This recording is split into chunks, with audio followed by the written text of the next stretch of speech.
Hey guys, it's Alicia here at Keller Williams South Tampa, coming at you again for another Millennial Monday. Alright, so as always, thank you so much for tuning in. It helps me feel less like a weirdo when I sit in front of this camera for a few minutes once a week, so thank you. Alright, so today is a very exciting day.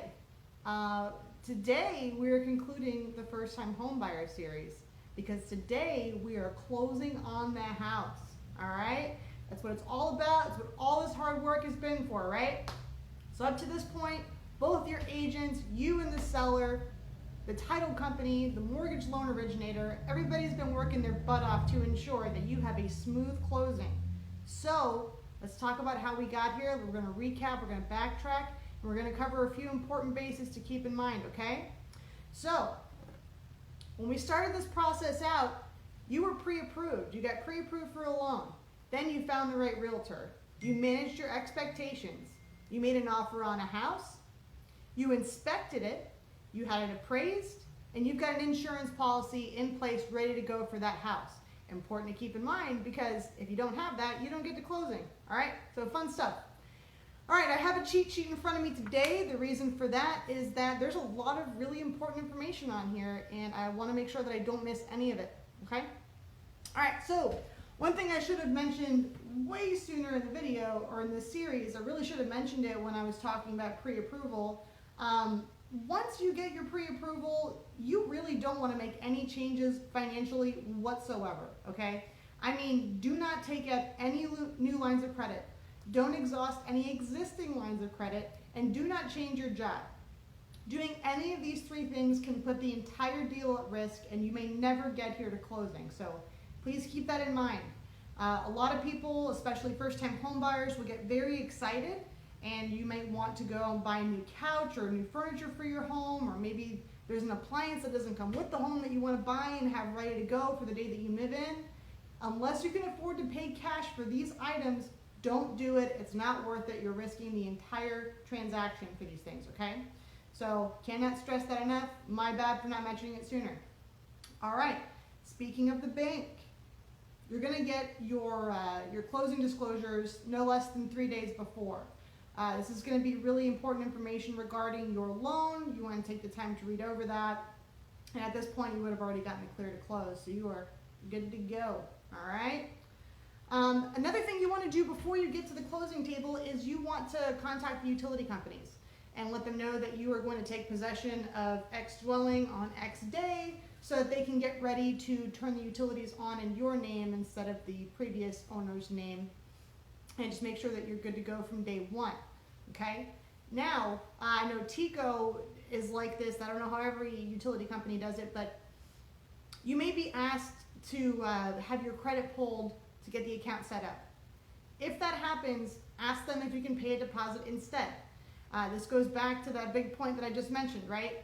If you pull your credit, you're jeopardizing everything. You don't really know how close it is to cut it, so not worth it. Just pay that deposit. You'll end up getting it back, and it's a really nice little treat that you give yourself in a year and a half, however long it is it takes them to get it back to you, right?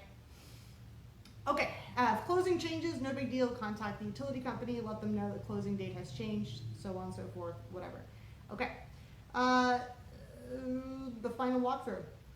All right, so you should complete your final walkthrough just a couple of days before you close on the house.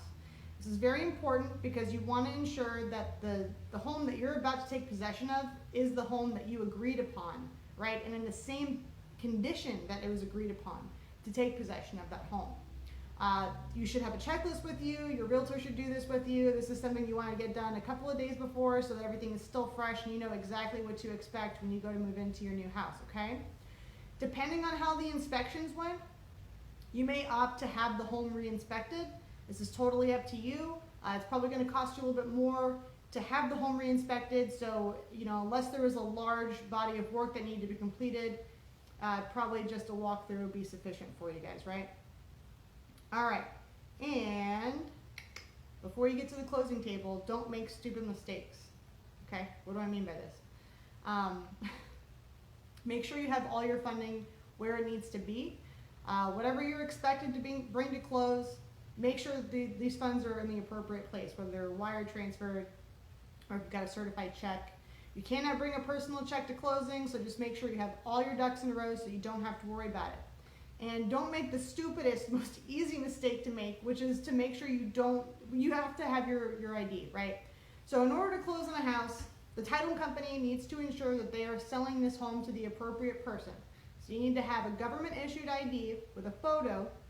It's going to be a passport, driver license, what have you, as well as a secondary or supplemental form of ID. It's going to be like a voter registration card, for example. This is very important. You cannot close in your house without it. It's such a simple thing, so easy to forget. So don't make a stupid mistake and forget it and then hold everything up, right? And from here, you're going to be signing a lot of papers. So if you have carpal tunnel, get yourself like a little wristband.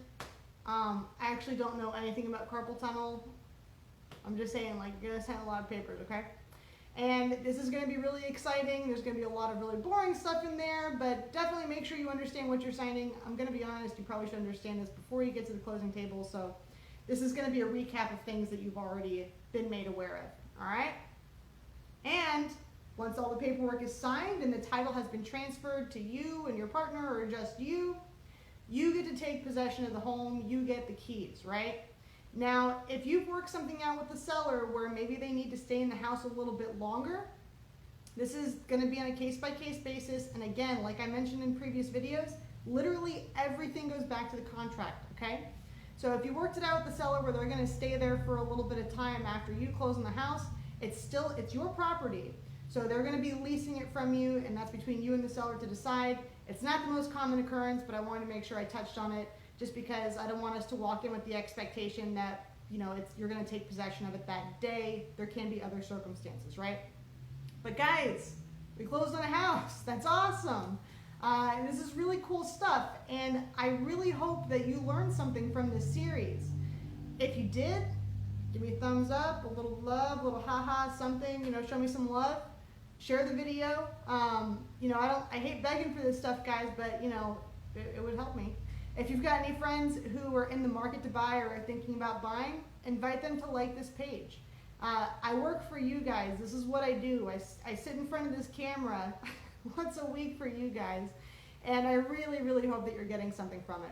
If you have any questions about this video or any other video in the First Time Home Buyer series, please don't hesitate to reach out to me.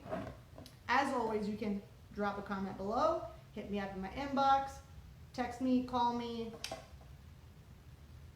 813-270-3659. Once again, that's 813-270-3659.